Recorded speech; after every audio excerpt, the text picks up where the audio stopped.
ठीक है, तो अब हम मध्य प्रदेश के विधानसभा चुनाव में विंध्य जो क्षेत्र है हमारा, उसमें सतना की 7 विधानसभा सीटों पर बारी बारी से एक एक सीट पर प्रेडिक्शन जानने का प्रयास करेंगे आपसे। सतना जिले में और नए जिले मैहर को मिलाकर के 7 विधानसभा सीटें हैं। ठीक है, तो हम शुरुआत करते हैं चित्रकूट विधानसभा से पहले के। तो चित्रकूट विधानसभा में बीजेपी से सुरेंद्र सिंह गहरवार हैं, कांग्रेस से दिलांशु चतुर्वेदी हैं और एक भाजपा छोड़कर आए सुभाष शर्मा डोली जो कि बहुजन समाजवादी पार्टी से चुनाव लड़े। ठीक है, उनका प्रेडिक्शन जानने का प्रयास करेंगे आपके थ्रू। ये चित्रकूट का है। जी, चित्रकूट का। चित्रकूट में देखिए क्या है, बड़ा ये टफ क्वेश्चन होता है ना। एक हम विधानसभा क्षेत्र के अलग अलग प्रत्याशियों का कई जगह पे नाम राशियां सेम हो जाती, जैसे हमारे रीवा में राजेंद्र शुक्ला जो है वो भारतीय जनता पार्टी से हैं और राजन शर्मा कांग्रेस से है। तो ऐसे में हमारे लिए बड़ी दुविधा वाली स्थिति हो जाती। अब यहाँ पे जन्म पत्रिका हमारे पास किसी की भी नहीं, तो ऐसी स्थिति में हम कुछ दूसरा अंक ज्योतिष वगैरह के हिसाब से कैलकुलेट करने का प्रयास करते हैं। लेकिन फिर भी जो हमारे ये फलादेश है, ये हमारा एक जैसा कि हम आपको बता चुके हैं कि ज्योतिष प्रायिकता का ही एक शास्त्र है, ये सिर्फ प्रोबेबिलिटी है और कितना सत्य निकलता है तो 3 तारीख को पता लगेगा। हम एक अनुमान स्टार्स के आधार पर देने का प्रयास करते हैं, जो इनके ग्रह गोचर की अवस्थाएं कह रही हैं।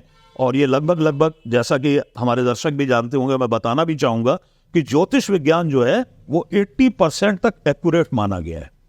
100% सिर्फ ब्रह्मा होते हैं, भगवान होते हैं। अब आप तो ये प्रेडिक्शन के 80% तक जाने वाला है? जाना तो चाहिए 70-80% तक। ठीक है, तो चित्रकूट विधानसभा में क्या स्थितियां देख रहे हैं? कांग्रेस का वहां पे पलड़ा मुझे भारी दिखा। कांग्रेस से दिलांशु चतुर्वेदी वहां से है तो उनका पलड़ा भारी दिख रहा है। सेकंड नंबर पे आपको कौन दिखा? सेकंड नंबर पे मुझे बीजेपी ही दिख रही है। तो चीज़ें साफ है कि हमारे हिसाब से 17 की चित्रकूट विधानसभा में नीलांशु चतुर्वेदी की तरफ पलड़ा भारी है और निश्चित रूप से कहीं ना कहीं वो मजबूत स्थिति में दिखाई दे रहे। अब हम आते हैं नागौर विधानसभा में, जहां बीजेपी से नागेंद्र सिंह हैं जी, रश्मि सिंह पटेल कांग्रेस से हैं और यादवेंद्र सिंह बहुजन समाजवादी पार्टी से। ठीक है, क्या देख रहे हैं वहाँ स्थितियाँ? नागेंद्र सिंह जी जो हैं इनकी मुझे नागेंद्र सिंह जी में और रश्मि सिंह जी में फाइट दिख रही है। और नागेंद्र सिंह जी की यदि हम नाम राशि को देखें, वृश्चिक राशि है, जो चंद्रमा की पोजीशन है वो 9वें स्थान में है, जो शनि की पोजीशन है वो 4th स्थान में है, अच्छी पोजीशन में है। और राहु अभी इनका चेंज हुआ है, मतलब सभी का चेंज हुआ है। मीन राशि में जो राहु का गोचर हुआ है ये इनका 5वें स्थान में चला गया है। तो दोनों में यानी कि नागेंद्र सिंह जी में और रश्मि मैडम में मुझे थोड़ा सा प्लस नागेंद्र सिंह जी दिखाई दे रहे हैं। तो मतलब स्थिति साफ है कि नागेंद्र सिंह मजबूत दिखाई दे रहे हैं, थोड़ा सा प्लस दिखाई दे रहे हैं। तो कहीं ना कहीं ये स्थितियां बन सकती है कि वो चुनाव में जीत जाए। अब ये तो मैं नहीं कह सकता हूँ। बहरहाल जो एस्ट्रोलॉजिकल एक जो प्लेनेटरी पोजीशन है वो नागेंद्र सिंह के फेवर में, मान लीजिए जैसे 9 ग्रह होते हैं, ठीक है, 9 ग्रह में यदि 5 ग्रह नागेंद्र सिंह जी को सपोर्ट कर रहे हैं तो 4 ग्रह जो हैं वो रश्मि मैडम। तो मतलब कांटे की टक्कर है बीजेपी और कांग्रेस में। थोड़ा सा पड़ रहा नागेंद्र सिंह जी का। नागौर में कांटे की टक्कर, रश्मि सिंह पटेल जो कांग्रेस से है, बीजेपी से लंबे समय से नागेंद्र सिंह रहे, तो कांटे की टक्कर है। तो पर नागेंद्र सिंह का थोड़ा पलड़ा भारी दिखाई दे रहा है। तो हम ये मान के चले कि बीजेपी एक मजबूत स्थिति में यहाँ भी खड़ी हुई दिखाई दे रही है। बिल्कुल। अब हम आते हैं रैगांव विधानसभा में, जहाँ से प्रतिमा बागरी बीजेपी से हैं, कल्पना वर्मा कांग्रेस से हैं और तमाम और भी दावेदार रहे। प्रतिमा बागरी आपने नाम बताया जी, प्रतिमा बागरी जी जो हैं बीजेपी से हैं, रैगांव विधानसभा से जी। तो इनकी जो उस दिन की 3 दिसंबर की ग्रह स्थितियां वो बहुत स्ट्रांग है। तो क्या देखते हैं कि मुझे लगता है कि इनको चुनाव इनका निकलना चाहिए। स्थितियां साफ है कि रैगांव विधानसभा में भी बीजेपी को बढ़त दिखाई दे रही है, काफी अच्छी दिखाई दे रही है। प्रतिमा बागरी मत की बढ़त बाकी लोगों से अगर उनसे कंपैरिजन किया जाए तो कहीं ना कहीं वो चुनाव जीतने की स्थिति में दिखाई दे रही है। बिल्कुल कह सकते हैं हम।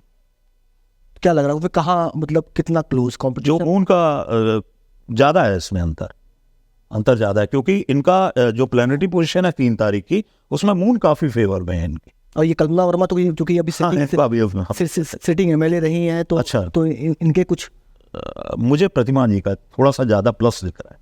ठीक है, हम आते हैं अब रामपुर बागेलान विधानसभा में, जहाँ पे सिटिंग एमएलए बीजेपी से विक्रम सिंह का मुकाबला रामशंकर पयासी से है कांग्रेस के।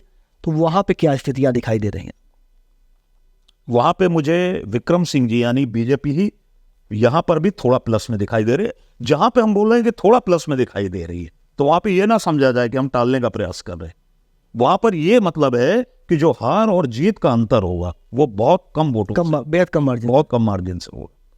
तो क्या इतना कम मार्जिन एस्ट्रोलॉजी कभी कभी अडॉप्ट नहीं कर पाती है। तो तमाम चर्चाएं थी भाई कि लेकिन वीर विक्रम सिंह, जिनका नाम लिया आपने अभी, विक्रम सिंह जी, हाँ। सॉरी, हाँ। तो इनके फेवर में मुझे ज्यादा अच्छा दिखाई दे रहा है, विक्रम सिंह जी के। ठीक है, अब बात आते हैं अमरपाटन विधानसभा क्षेत्र, जहां वर्तमान में मंत्री रामखेलावन पटेल बीजेपी से, पूर्व मंत्री और विधानसभा के उपाध्यक्ष रहे डॉक्टर राजेंद्र सिंह का कड़ा मुकाबला है। क्या देख रहे हैं वहाँ की स्थितियाँ, किसकी तरफ और किसकी तरफ स्टार्स जो है फेवर कर रहे हैं? यहाँ पे मैं कुछ नहीं बोल पाऊँ यहाँ की स्थिति के लिए, क्योंकि प्लेनेटरी पोजीशन यहाँ पे भी बहुत हद तक सेम है, राजेंद्र सिंह जी की और रामखेलावन जी की। थोड़ा बहुत 1-8% बोले तो राजेंद्र सिंह प्लस में जाए, तो लेकिन बहुत अधिक प्लस में नहीं है, बार बार बोल रहा हूँ, कड़ी टक्कर है। कड़ी टक्कर है यहाँ पे। स्थिति साफ है कि राजेंद्र सिंह टक्कर देते तो दिखाई दे रहे हैं, थोड़ा बढ़त भी दिख रही है इनकी, बट कहीं ना कहीं ये मामला इक्वल का हो रहा है कि राजेंद्र सिंह और रामखेलावन पटेल के बीच बेहद कम मार्जिन का चुनाव होना है। अब हम आ जाते हैं सबसे चर्चित सीट जो रही सतना विधानसभा की, जहां से तमाम बीजेपी ने अपने तमाम सांसद और केंद्रीय मंत्री को चुनाव लड़ाया। तो वहीं सतना से भी 4 बार के सांसद गणेश सिंह को चुनाव लड़ा दिया बीजेपी से जी। वहीं कांग्रेस से सिटिंग एमएलए सिद्धार्थ कुशवाहा डब्बू है और बीजेपी छोड़कर आए तमाम टिकट की दावेदारी कर रहे थे रत्नाकर चतुर्वेदी शिवा, तो वो बहुजन समाजवादी पार्टी से चुनाव लड़ रहे हैं। कहाँ देख रहे हैं कि स्थितियाँ कहाँ दिख रही हैं एस्ट्रोलॉजी के हिसाब से? एस्ट्रोलॉजी के हिसाब से देखिए, पूरी की पूरी विधानसभा में सबसे पहली बात तो ये दिख रही है कि कांटे की टक्कर दिख रही है बीजेपी में और कांग्रेस। बीजेपी और कांग्रेस। सतना से बीजेपी से गणेश सिंह जी हैं, हाँ। और कांग्रेस से हैं सिद्धार्थ जी। हाँ। ठीक है। और बीएसपी से रत्नाकर चतुर्वेदी शिवा। बीएसपी से रत्नाकर हाँ चतुर्वेदी। हाँ शिवा। ठीक है। तो सतना से यहाँ पे भी फाइट मुझे कांग्रेस और बीजेपी के बीच में दिख रही है, और कड़ी टक्कर दिख रही है। मैंने लिखा भी है अपने गोचर के दौरान कि कांटे की टक्कर सतना में, लेकिन मुझे ऐसा लग रहा है कि गणेश सिंह की मुझे थोड़ा सा प्लस में दिखाई दे रहा है। तमाम चर्चाएं रही भाई कि सांसद चूंकि अब लोकल लेवल विरोध। अब देखिए, ये तो मैं सतना का वो नहीं, मुझे जानकारी नहीं है, लेकिन जो हमारी ग्रह स्थितियां हैं वो थोड़ी सी प्लस जो है गणेश सिंह जी के फेवर में है, लेकिन कांटे की टक्कर होगी, इसमें कोई शक की बात नहीं। तो स्थिति साफ है कि यहाँ भी कहीं ना कहीं बीजेपी और कांग्रेस की टक्कर है सतना विधानसभा सीट के लिए, पर हो सकता है बेहद कम मार्जिन का चुनाव हो सकता है। और ग्रहों के हिसाब से स्थितियाँ साफ नहीं हुई है कि किसकी तरफ पलटा पा रही है। थोड़ा बहुत गणेश सिंह जी की तरफ मुझे थोड़ा सा रुझान ज्यादा दिख रहा है, 1-2%, 4%। अब आ जाते हैं हम सतना की ये भी बड़ी चर्चित सीट है मैहर विधानसभा में तमाम दावेदार रहे। सिटिंग एमएलए बीजेपी से नारायण त्रिपाठी रहे, उन्होंने अपनी नई पार्टी विन जनता पार्टी बनाई, उससे चुनाव लड़ रहे हैं। बीजेपी से श्रीकांत चतुर्वेदी चुनाव लड़ रहे हैं और कांग्रेस से धर्मेश घेर रोमी चुनाव लड़ रहे हैं। तो क्या स्थिति देख रहे हैं इस बार मैहर विधानसभा? देखिए, जो धर्मेश जी हैं इनके नाम राशि है धनु, जो कि भारतीय जनता पार्टी की भी नाम राशि है। तो यहाँ पे एक चीज तो स्पष्ट होती कि फायदे में जाएंगे। पहला चुनाव है इनका, पहला चुनाव, और इनका श्रीकांत जी का तीसरा चुनाव है। ऐसे कहा जाए तो मुख्य दलों से दूसरा चुनाव। अच्छा, धर्मेश जी के फेवर में मुझे ज्यादा मामला दिखाई दे रहा है। यहाँ पे कांटे की टक्कर यहाँ पे भी है, लेकिन थोड़ा सा प्लस मुझे धर्मेश जी दिखा। तो स्थिति साफ है मैहर विधानसभा सीट की कि कांग्रेस कहीं ना कहीं यहाँ बढ़त की पोजीशन में दिखाई दे रही है, और कोई बड़ी बात नहीं है कि कांग्रेस चुनाव भी यहाँ से जीत जाए, ऐसा कह सकते हैं।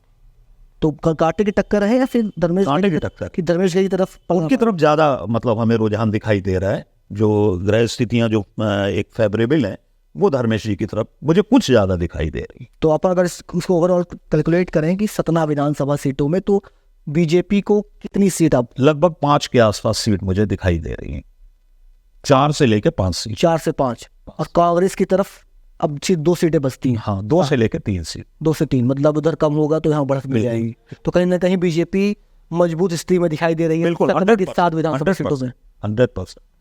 ये हम ओवरऑल तो बता सकते हैं कि बीजेपी विंध्य में मजबूत स्थिति में रहेगी। अब वो 2018 के कंपैरिजन में थोड़ा बहुत हो सकता है कि 19-20 हो, बट जैसे अनुमान लगाए जा रहे थे चुनाव के पहले, एक तरफा चुनाव है, एक तरफा कांग्रेस आ जाएगी, ऐसा नहीं।